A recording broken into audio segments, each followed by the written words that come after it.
berarti nggak mutlak ya posisi algoritma itu harus paling awal kita terapin, jadi menyesuaikan nanti kondisi pas waktu klien mengajukan apa gitu ya.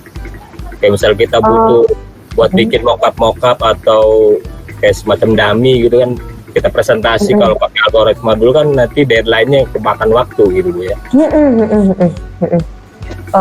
Sebenarnya sih tergantung kalau saya sih berdasarkan pengalaman tergantung perusahaan kaliannya, tergantung klien kaliannya, tergantung tim kaliannya. Saya justru ada bukan beberapa sih, saya pernah menerapkan agile development, tapi saya punya ketua project yang mau segala sesuatunya itu saya mau ada dokumentasinya, supaya nanti kalau ada tim saya yang hilang, saya tahu nih apa yang harus saya lakukan gitu. Atau mungkin karena saya beberapa project ya, jadi ada saya kepala project, dia itu justru sudah paham timnya itu aja. Oh nggak usah algoritma, yang penting itu prototype gue ditampilkan ke klien. Jadi algoritma itu di skip aja lah, kalian udah sama-sama ngerti kan gitu. Jadi tergantung sebenarnya, tergantung timnya, tergantung kalau project tergantung kepala projectnya, karena kan sebenarnya yang menentukan programming kita lulus atau enggak awal itu ya kepala project, habis itu klien baru.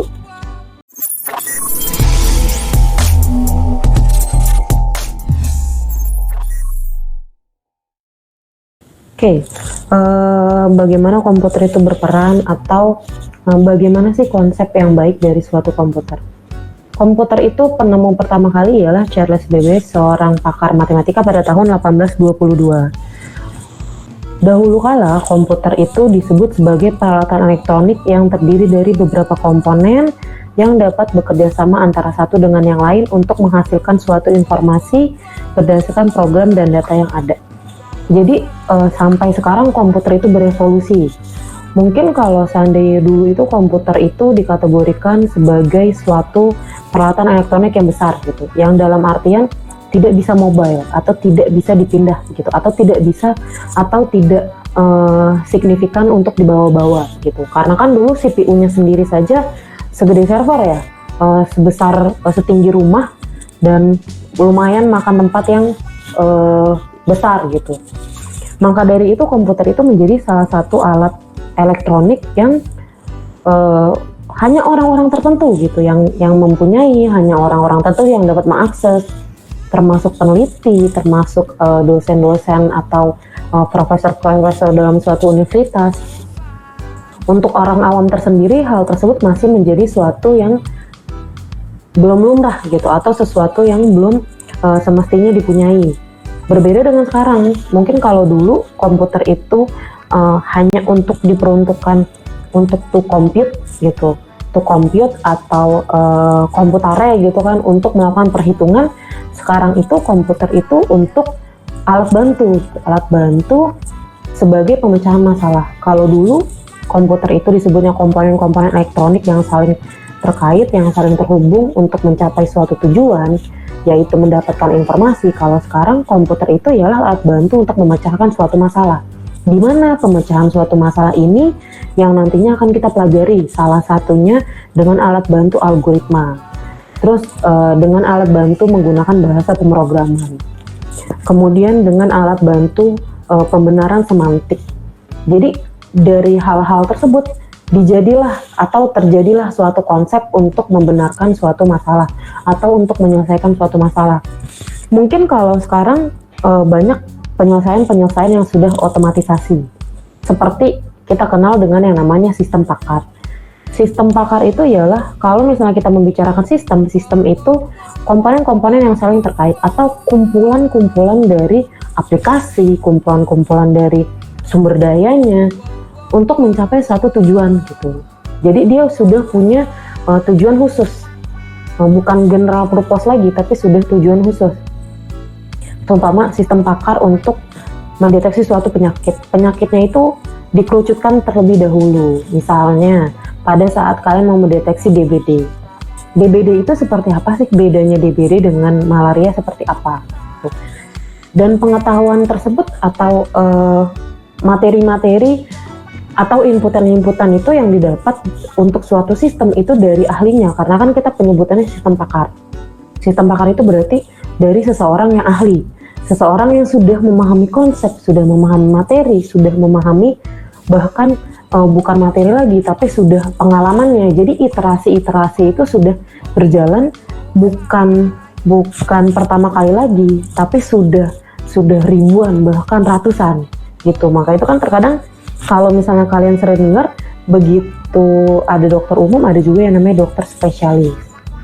Jadi harus dilaluinya bertahap. Untuk mencapai ahli itu harus dilalui bertahap. Begitupun dengan komputer yang tadinya itu compute hanya untuk alat hitung, terus dari alat hitung itu bisa melakukan multitasking, dari multitasking bisa multi-programming, dari multi-programming bisa terhubung ke jaringan gitu.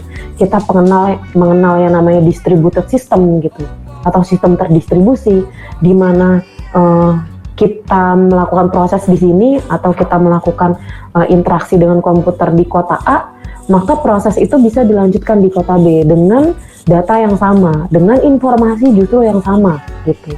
Jadi tidak, karena adanya jaringan tidak ada miscommunication. Mungkin kalau dulu data itu dikenal dua ya, data analog beserta data digital gitu kan. Dari data analog seperti yang sering kita dengar gitu sampai sekarang ada radio. Dulu itu radio itu sinyalnya banyak, maksudnya banyak itu mungkin yang sekarang terkenal itu amplitudo gitu kan, AM sama FM, di mana dalam pemancarannya itu terdapat kesulitan-kesulitan tersendiri. Misalnya terdapat noise, terdapat gangguan entah itu benda berupa gunung atau mungkin jaraknya berupa lautan atau mungkin angin gitu. Jadi terdapat noise atau gelombang-gelombang yang menghalangi gitu atau diinterrupt di situnya. Nah, itu pada saat analog. Sekarang itu kita kenal yang namanya data digital. Sebentar.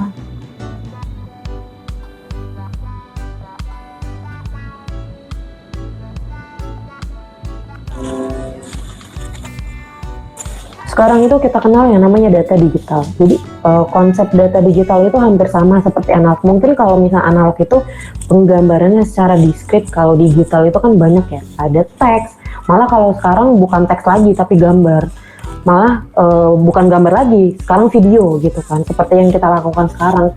Jadi pengaplikasiannya atau transmissionnya atau transmitternya sudah base-nya itu, sudah dasarnya itu bukan berbasis jaringan lagi, sudah jaringan, sudah wireless, disambung dengan wire gitu, disambung dengan kabel. Jadi pada saat penerimaannya kita melakukan pengiriman data, penerimaannya juga harus sama gitu. Pada saat kita melakukan encoding, decodingnya juga harus sama. Semisal pada saat kita double klik suatu aplikasi PPT gitu. Pada saat kita double klik suatu aplikasi, memori yang dipinta atau sistem operasi itu akan melakukan, bentar, suara saya tidak terdengar kah? Ada dengar Bu, dengar. Dengar Bu. Oh, izin off cam, oke, silakan. Ini mohon maaf ya kalau misalnya saya tuh jadi bolak-balik, soalnya saya tuh full screen. Karena kalau misalnya nggak full screen PPT-nya, jadi di kalian itu tidak akan tertampil gitu. Saya udah nyoba ini dari pagi dan kebetulan tidak bisa tertampil di kalian. Kalau di saya justru jalan. Maka itu kalau misalnya ada yang bergabung di luar menggunakan bukan email student Undira itu, biasanya saya harus kembali ke room gitu. Oke.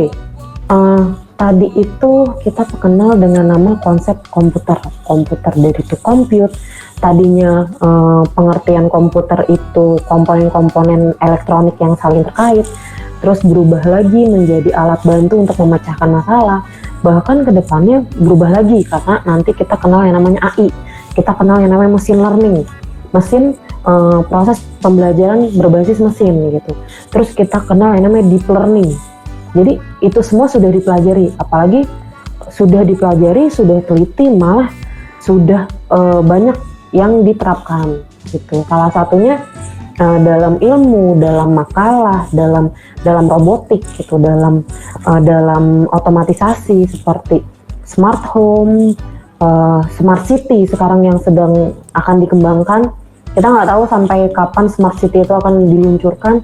Kalau sekarang mungkin yang sudah terlihat itu seperti smart car gitu kan, kayak Tesla, terus smart washing machine. Kalau saya nggak salah, Samsung itu sudah menggunakan smart washing machine, di mana pada saat dia kadar air sudah melebihi batasnya, mesin itu akan otomatis melakukan pencucian gitu. Atau mungkin jika busa atau mungkin jika dia itu sudah ke dalam kategori kekeruhan air itu sudah levelnya berkurang, maka dia akan melakukan pengeringan, dia akan melakukan pembilasan gitu. Jadi hal-hal tersebut sudah dipikirkan menggunakan otomatisasi, menggunakan sistemnya yang berbasiskan logik, berbasiskan AI gitu. AI itu kan artificial intelligence. Fokusnya mereka itu gimana cara melakukan iterasi-iterasi yang dijadikan nantinya pengalaman. Jadi perulangan-perulangan tersebut dipelajari supaya nantinya disimpan di memori sebagai pengenalan untuk aktivitas. Misalnya kalian melakukan aktivitas itu setiap hari itu kalian bekerja dari Senin sampai Jumat gitu. Dari Senin sampai Jumat kalian bangun jam 5, terus abis itu kalian pulang sampai rumah jam 10. Pada saat kalian melakukan itu terus-menerus, kalian biasanya itu siklus hidup kalian itu pasti akan teratur gitu. Dalam artian kalian itu pasti akan bangun sebelum jam 5 karena kan kalian membutuhkan waktu untuk siap-siap, untuk melakukan hal-hal sebelum kalian pergi kantor gitu. Jadi itu karena kalau istilahnya itu apa? Biasa karena bisa karena terbiasa gitu. Sistem juga sama seperti itu. AI itu diperankan supaya dia itu bisa melakukan sesuatu karena sudah terbiasa gitu. Sudah terbiasa melakukan iterasi. Iterasi itu artinya perulangan atau proses perputaran gitu. Perputaran dengan soal yang sama sampai ditemukan konklusi yang terbaik. Oke, saya next. Di sini mungkin ada pertanyaan, kenapa sih harus pemrograman? Untuk apa pemrograman? Ini kan mata kuliahnya algoritma dan pemrograman ya.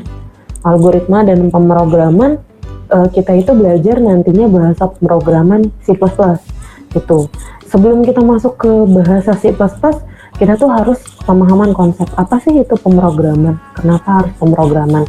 Untuk apa sebenarnya diperuntukkan pemrograman tersebut? Konsep dasar pemrograman. Mungkin kalau seandainya kita sebagai end user, kita itu kurang mengerti gitu, atau kita tuh kurang familiar untuk menggunakan komputer. Kalau untuk sekarang, saya rasa komputer itu menjadi suatu kewajiban ya, suatu nilai plus tersendiri untuk kalian bekerja gitu, suatu nilai plus tersendiri untuk kalian melakukan aktivitas. Mungkin kalian hanya melakukan aktivitas-aktivitas itu yang dasar, seperti kalian melakukan pengetikan kata atau pengetikan di spreadsheet gitu, yang artinya kalian belum melakukan interaksi secara langsung ke komputer, atau kalian belum berinteraksi secara full ke komputer. Jika kita ingin melakukan interaksi secara full, berarti kita harus menggunakan perantara. Salah satunya itu translator, salah satunya itu alat bantu, salah satunya mungkin kita kenal dengan nama perangkat lunak. Oke, di sini konsep pemrograman kedua itu, sebentar. Konsep pemrograman kedua itu, ada saat end user bertanya-tanya, kenapa sih harus ada pemrograman dan kenapa sih kita, atau kapan sih kita berkomunikasi dengan komputer. Kita kenal yang namanya bahasa pemrograman, kita kenal yang namanya bahasa komputer. Jika pendekatannya sesuai dengan bahasa manusia, bahasa komputer itu atau bahasa pemrograman itu terbagi menjadi dua. Yang pertama itu low level language, atau kita kenalnya dengan nama 3L atau 3L. Di mana 3L itu masuk ke dalam kategori bahasa mesin. Bahasa mesin itu terdiri dari biner, 1 dan 0. Yang artinya semisal, jika kita ingin mengkategorikan atau jika kita ingin menyimpan atau melihat registry atau melihat alamat di register atau melihat alamat di memori, huruf A itu apa sih kodenya, atau huruf A itu terdiri dari apa sih? Benarkah huruf A itu diterima oleh prosesor seperti A? Gitu. Nyatanya yang diterima oleh pemrosesan atau prosesor atau mungkin justru RAM atau ROM itu berbeda dengan yang tertampil di layar. Pada saat kita mengetikkan huruf A, maka prosesor itu akan menerima sesuai dengan konsep pemrogramannya, yaitu tadi apa? Low level language, bahasa mesin. Bahasa mesin itu dikenal dengan nama bahasa biner yang terdiri dari 1 dan 0. Mungkin kalau di dunia elektro kita kenal dengan yang namanya ada arus atau tidak ada arus. Jika ada arus, maka dia akan statusnya 1, jika tidak ada arus, maka dia statusnya akan 0. Kalau di listrik itu mungkin kita kenal dengan kondisi on dan off, gitu. Jika listrik hidup, maka dia on. Jika listrik mati itu, maka dia off. Dimana status on itu ialah 1, status off itu ya 0, gitu. Jadi konsep-konsep tersebut itu dimiliki oleh komputer, dimiliki oleh mesin. Siapa sih yang menjembatani kita? Kita kenal yang namanya perangkat lunak. Perangkat lunak itu ada 2, perangkat lunak sistem beserta perangkat lunak aplikasi. Mungkin, bentar. Di sini bisa kita lihat perangkat lunak aplikasi atau perangkat lunak sistem. Perangkat lunak itu terbagi menjadi 2. Di sini sistem, di sini aplikasi.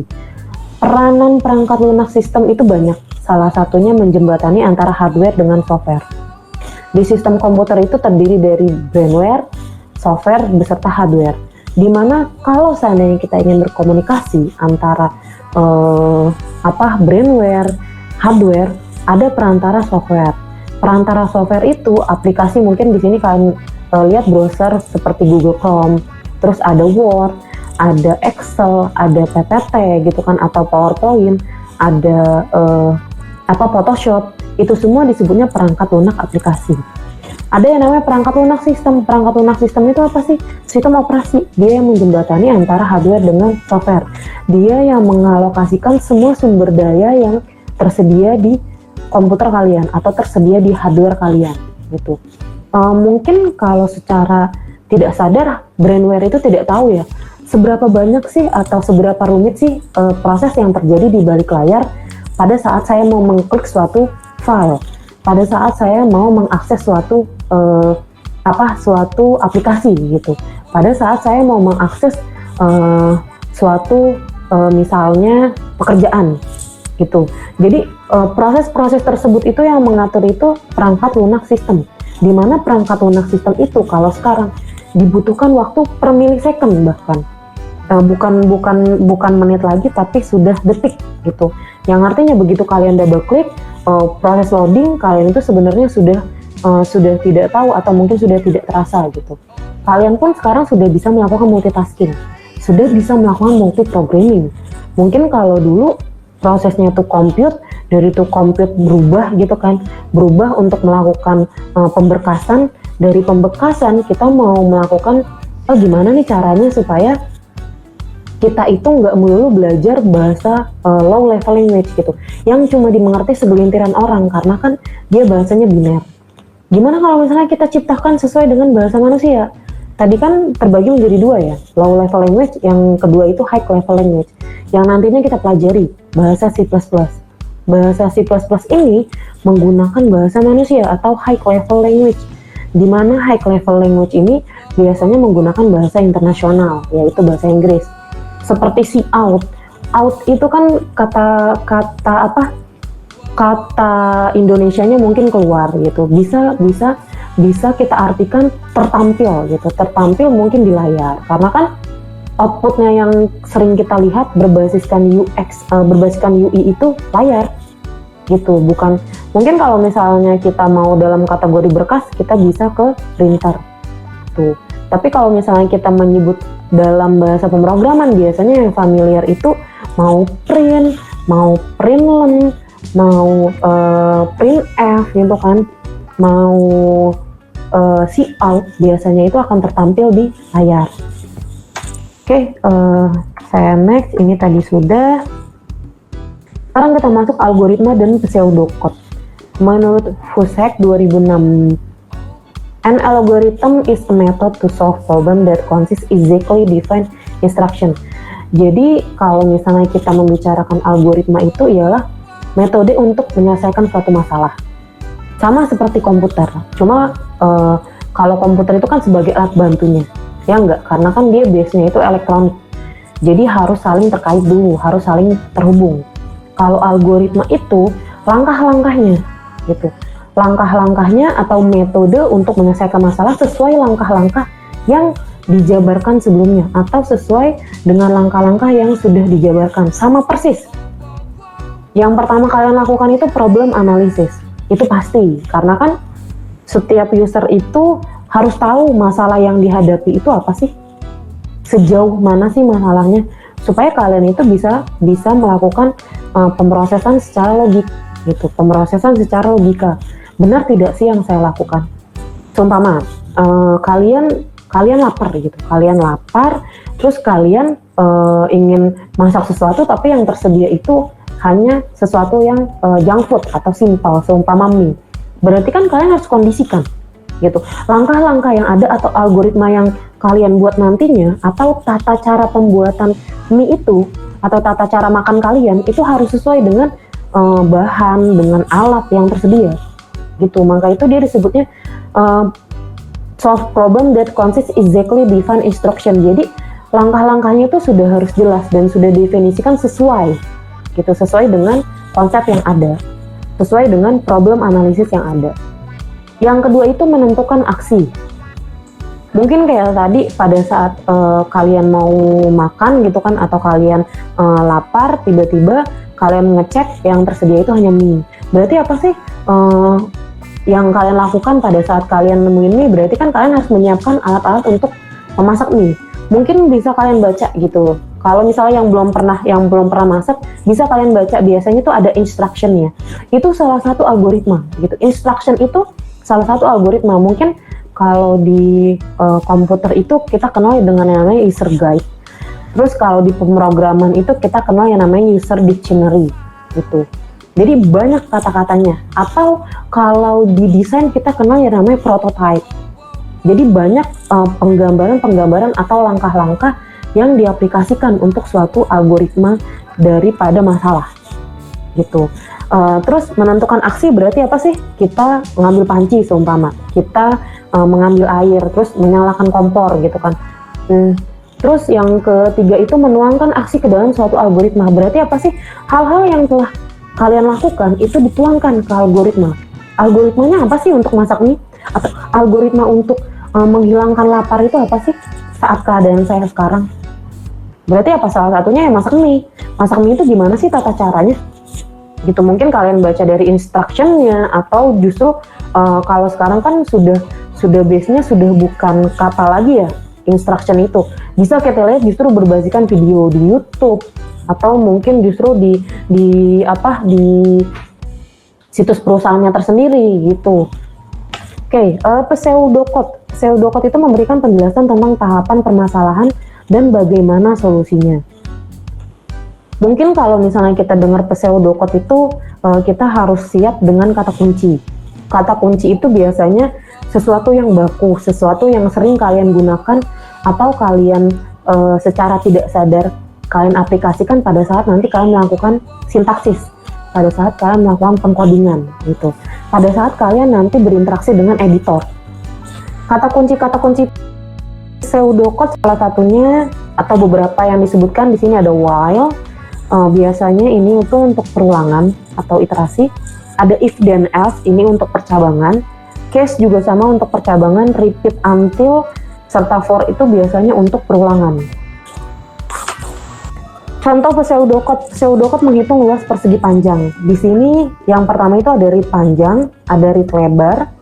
Biasanya kalau seandainya kita belajar suatu bahasa pemrograman, ada yang namanya fitur assignment, yang artinya kita penjabaran suatu variabel dengan pemberian nilai gitu, langsung memberikan nilai default. Entah itu nilainya nantinya akan berubah atau tidak, itu tergantung pada saat kalian memberikan nilai awal. Jadi assignment itu pemberian nilai awal yang sudah pasti, nantinya pasti akan dipanggil. Seumpama seperti ini, kita umpamakan read panjang. Panjang itu kita save dengan 10 gitu. Read lebar. Lebar itu kita save dengan seumpama 5 gitu. Terus yang ketiga itu compute. Compute itu pasti kita sudah jelas ya. Compute itu kan menghitung atau biasanya memproses gitu. Compute luas sebagai panjang dikali lebar. Nah ini pseudocode lebih sederhana, tapi dia sudah masuk ke intinya. Berbeda dengan algoritma. Mungkin kalau misal algoritma banyak penggambarannya. Salah satunya menggunakan flowchart. Mungkin kalian pernah dengar flowchart itu ialah diagram alur. Biasanya flowchart itu digambarkan untuk atau pengaplikasian pada saat kalian mau membuat suatu coding atau sintaksis gitu, atau kalian mau berinteraksi langsung dengan editor. Kan biasanya dalam suatu program itu ada mulai, ya enggak, atau begin. Di flowchart itu biasanya dikenal dengan kata start, terus akhirannya itu dengan kata end. Di tengah-tengahnya mungkin bisa kalian lakukan percabangan, bisa kalian lakukan input-output, bisa kalian lakukan perulangan gitu. Itu semua bebas, tergantung kalian mau melakukannya atau mau mengcodingannya nanti itu seperti apa. Gitu. Biasanya coding itu kalau untuk teorinya seharusnya algoritma dulu baru pengkodingan gitu. Tapi yang sudah sering saya lakukan, yang sudah sering saya aplikasikan biasanya itu kita coding dulu. Habis coding baru digambarkan algoritmanya. Dari algoritma baru digambarkan struktur sistemnya gitu. Dari struktur sistem mungkin sebelum struktur sistem saya masuk ke database gitu kalau ada database. Tapi kalau tidak ada database, saya langsung masuk ke struktur sistem atau struktur aplikasinya gitu. Fungsinya ini semua apa sih? Untuk untuk dokumentasi. Yang nantinya dokumentasi itu bisa diberikan ke end user, bisa diberikan ke klien, atau mungkin justru bisa diberikan ke teman setim. Kan terkadang kita itu memprogramming atau melakukan coding gak cuma sendiri ya. Mungkin base-nya itu ada yang tim. Nah, yang satu itu mengerjakan percabangannya atau halaman awalnya, yang kedua itu mengerjakan prosesnya, yang ketiga itu mengerjakan seumpama back-end-nya gitu, entah help desk, entah kontaknya, entah justru mungkin after sales-nya gitu, dimana dia mengerjakan maintenance. Nah, ketiga orang tersebut atau programmer itu harus sesuai dengan konsepnya, harus penyamaan logika gitu. Penyamaan logikanya itu fungsinya untuk apa sih? Supaya nantinya tidak ada miskom, supaya nantinya tidak ada penghapusan atau mungkin justru pengupdatean atau pemanipulasian suatu program secara langsung yang nantinya justru memberatkan perusahaan gitu, memberatkan orang-orang tersebut.